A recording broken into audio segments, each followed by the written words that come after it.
Hey guys, Chris from the Ultimate Recycler. Welcome back to the channel.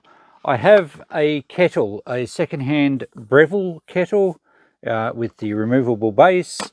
It came into the shop as e-waste. Now I do a Monday marathon e-waste processing video once a week of all the stuff I get from the charity shop, but I do get e-waste dropped in the shop all the time, and a lot of it I don't process on camera because I just never keep up.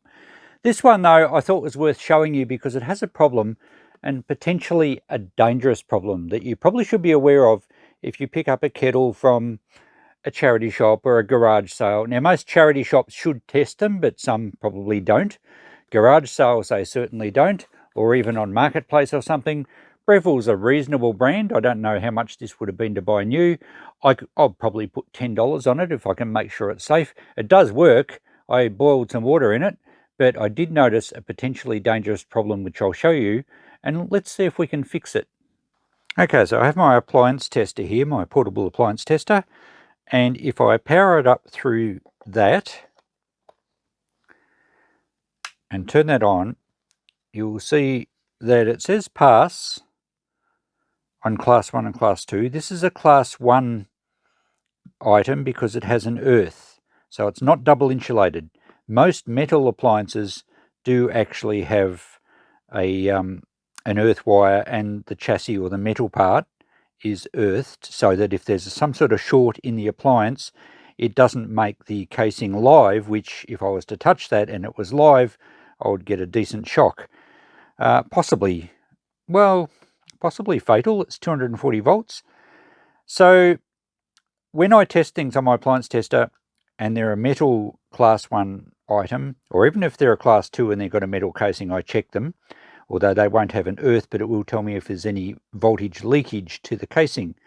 So this is stainless steel, and by holding that earth probe there, it should say clear C1 earth pass, and it says fail. Now sometimes if you've got a painted surface that doesn't connect properly, you've got to find a different spot, but on stainless steel it should connect easily, and we've got a fail. So we've got power to it. I can turn it on. I won't turn it on for very long because it's empty, but I'll turn it on. We still do not have an earth. Mind you, the switch won't impact the earth. So what's going on and why is it dangerous? Well, obviously it's dangerous, as I just told you. If there's no earth and there's a fault within the wiring somewhere and the case becomes live, that's clearly an electric shock issue. Now, why is it happening? Well, these kettle bases have a little earth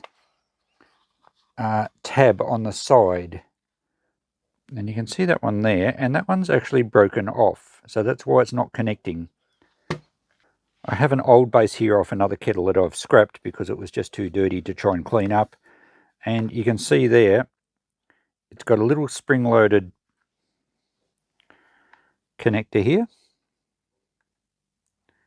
So that's the earth connector, and underneath the kettle that connects to this outer ring, which is connected to the casing.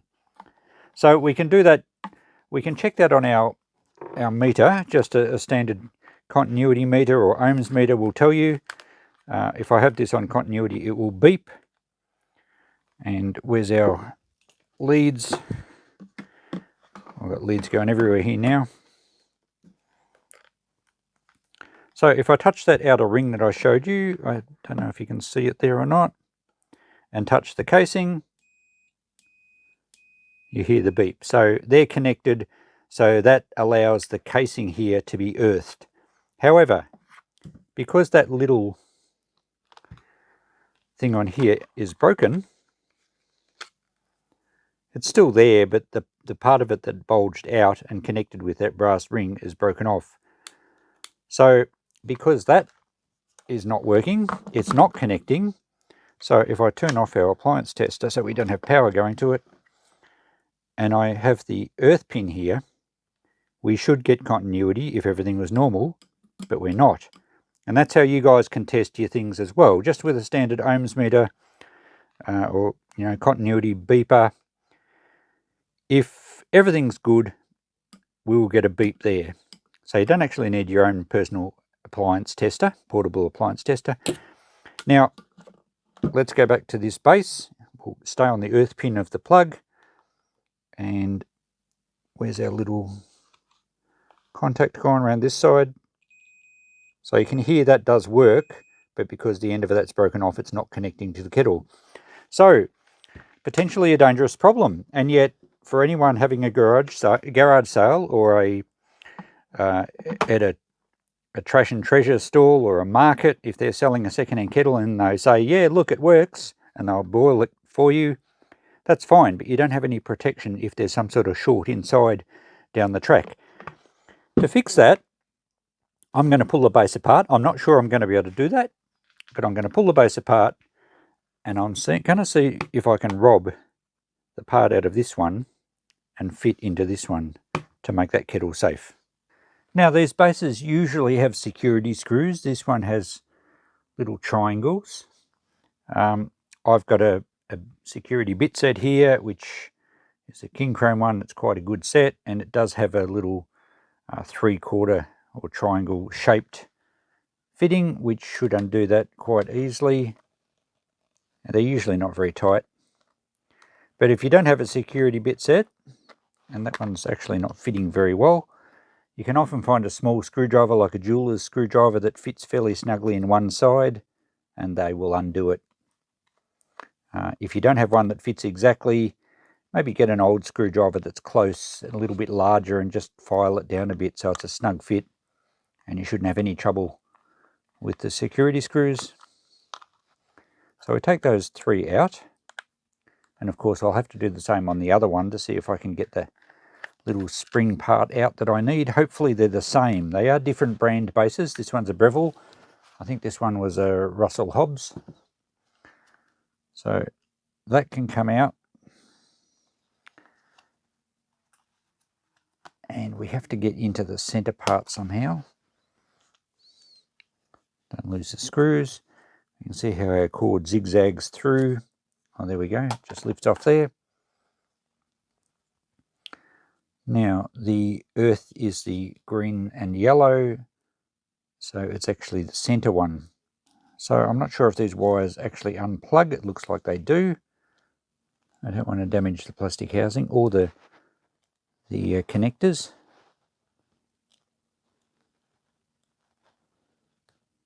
There we go. We can lever them off.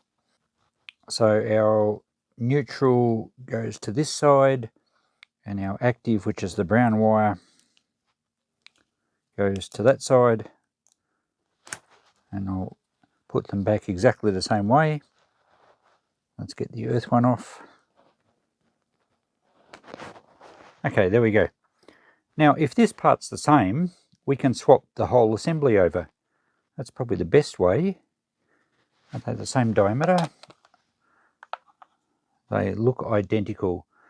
So one would expect that they're not going to make different versions of the same thing. Probably all the different companies buy these fittings from the one manufacturer.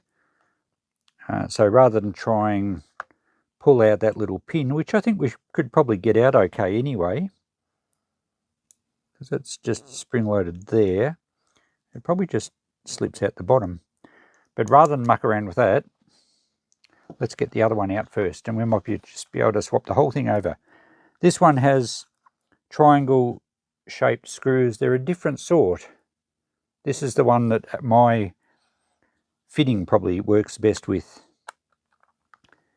But same thing, you could probably get a flat screwdriver to go in there and turn. These are a bit tighter, and that screwdriver is a little bit small. So I think I'll use this fitting. Ultimately, it doesn't really matter if we break this housing open because we don't want this part anyway. We just want the centerpiece. Okay, how does that one come off? Oh, we've got to get the outer ring off too by the looks of it. A bit more involved to get into on this one. Looks like the top comes off. There we go.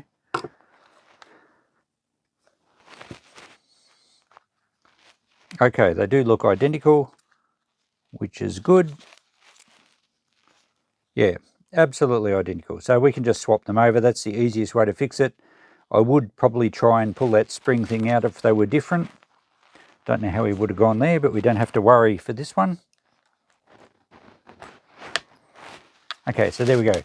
We have now a good centerpiece with the spring thing out the side for the earth, and we have the dodgy one.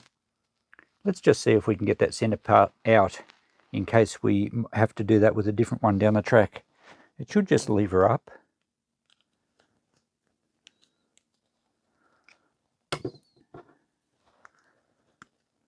There we go. So we could easily just replace that part, and you can see the end there's just broken off. And it's non-magnetic. It looks coppery. It's probably like a phosphorus copper or something. We could put it in with our brass. I think we could get away with putting it in with our number 2 copper. We may as well get the other little terminals out for the sake of saving a little bit of precious metal. But I can put this other one back together now with this new section. And yep, fits perfectly, so it's exactly the same part. Alright, we better put the cord back on first. Earth in the middle, active on the right hand side, and neutral on the left. Well, left, right, depending which way you're standing, I guess, but that was the way it came off. Make sure they're pushed home nicely. Okay, so now we can put our part in there, and we have to feed the wires back around through the little chicane here. Bit of a tight fit, but that's where it came from. It's got it. Round there, round there.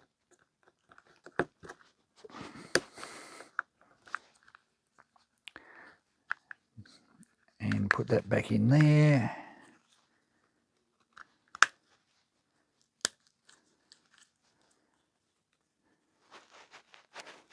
Okay, all together and secure. Now the cap went on. Did that locate? We've got to line up the screw mounts. There's a little locator pin. Oh yes, little tab there. The hole goes where the tab is. Beautiful, lined up nicely. Put our screws back in. Now we could put normal self-tappers in here, but these were easy enough to get in. I'll use this little screwdriver for these ones, and I'll tighten them up with the other fitting. Okay, just make it sure it's all nicely aligned. And just tighten these screws up now. And that's back together. Okay, now the test. Let's use our meter. We don't need to have the screen in shot because you'll hear the beeps.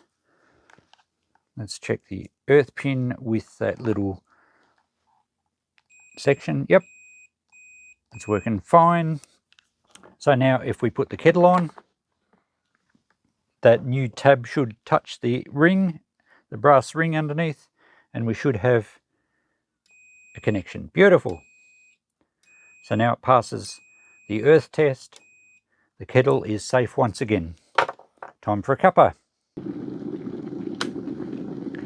And there we go, the kettle's boiled nicely, works perfectly, and importantly, it's nice and safe. And if I swing the appliance test around so that you can see, we have a pass for class 1, and if I touch the earth probe, we've got passes all round. Perfect, that's what we like to see. I now have a kettle that I can safely sell. I'll probably only go $10 for it. It should sell fairly quickly at that. I cleaned it up a little bit. It cleaned up okay. There's a few marks on it, but it works perfectly and it's good to go.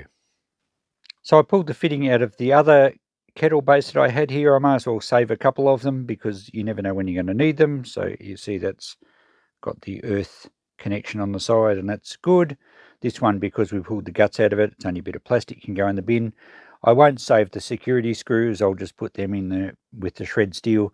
I'll keep a couple of other good screws I found. I pulled the rest of them apart, got some more bits of copper, and these little plug-on terminals are usually brass. They're usually nickel-plated brass, but check them because sometimes on the cheaper appliances they're just steel. but they can go in probably with my irony brass, because they've got plastic on them, and I think if you had too many of those in with your clean brass, the scrapyards might look at you twice. But either or, depends on your yard. A couple of bits of wire that I pulled out, and incidentally on these copper pieces, because they're connectors, you'll see they have a little silver button on them. A lot of people save the silver. It is not all silver. On the old contact terminals, they used to be a solid lump of silver. These ones, if you can see, it's actually just, I don't know if I can get close enough without losing focus. It's a thin layer of silver on top of a copper button, so there's not much silver on there. I sometimes do clip them off though and just put them in a jar. I might sell them for silver recovery one day down the track. It's neither here nor there. It's not going to add up to much. So I've saved a few bits of scrap. I've got another spare part for future requirements, and we've got a working kettle. So thanks for watching, guys. There's a repair that in some people's eyes didn't need to happen because the kettle worked perfectly fine and they just didn't know. But it is a safety concern, and it's easy for you guys if you have a kettle like this, particularly a stainless steel one. Plastic ones are a bit different. I'm not sure if they're double insulated or earthed, but you can't get a shock off the plastic anyway. But anything that has water and electricity, of course, you need to be careful. But on these metal kettles, you can have a look yourself at the little earth pin there and make sure it's there. It's easy for anyone just to go and check that. But you could also test it, as I've shown you, with a standard ohms meter or a continuity checker. So you don't need an expensive portable appliance tester to find out that it's not a good earth. And as you can see, it does need fixing because it is quite a major health risk for those that don't know, or perhaps some that just want to sell something and not get it checked. So thanks for watching, guys. You now know how to fix it. You now know how to test it. We'll catch you in the next video. Bye for now.